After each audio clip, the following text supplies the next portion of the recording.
Hujambo na karibu kwa mara nyingine tena mtazamaji wa The World News katika kipindi hiki cha ulimwengu wa siasa.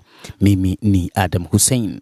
Ufaransa imemfungia waziri maarufu na waziri mtata nchini Israel, Bezalel Smotrich, kuingia nchini humo.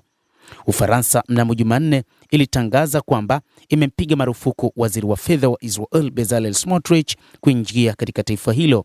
Waziri wa mambo ya nje wa Ufaransa alisema, akimkosoa kwa kuendeleza kikamilifu unyakuzi wa ukingo wa Magharibi na ukoloni mpya wa Gaza.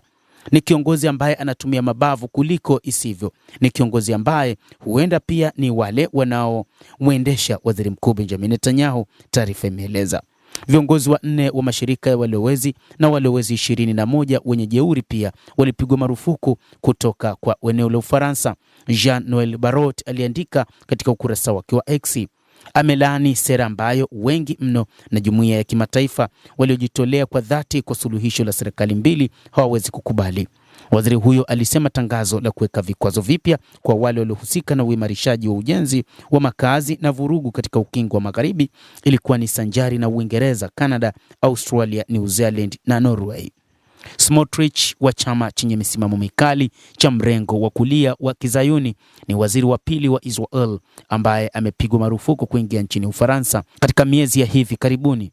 Mwezi uliopita Ufaransa ilimpiga marufuku waziri wa usalama wa kitaifa Itamar Ben-Gvir kwa kuwakejeli wanaharakati waliokamatwa na wanajeshi wa Israel kwenye flotila inayoelekea Gaza iliyobeba misaada kwa ajili ya watu wa Palestina waliozingirwa.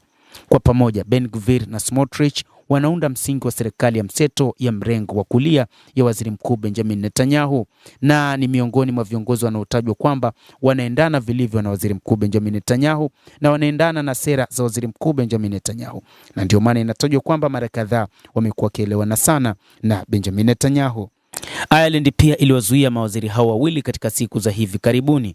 Uingereza iliwapiga marufuku wawili hao mwezi Juni mwaka uliopita, na nchi nyingine zikafuata zikiwemo Uhispania na Slovenia. Ni viongozi ambao kwa namna moja ama nyingine wanataka kuiteka Palestina kwa namna yoyote ile inavyowezekana. Mtazamaji wa The World News, hayo ndio tuliokuwa nayo. Bila shaka nawe pia una nafasi ya kulike, una nafasi ya kucomment, kadhalika una nafasi ya kusubscribe channel yetu hii ili upate habari hizi kwa mapana kupitia The World News. Naitwa Adam Hussein. Endelea kuwa nasi wakati wote, endelea kutufuatilia ujue nini kinachojiri katika ulimwengu.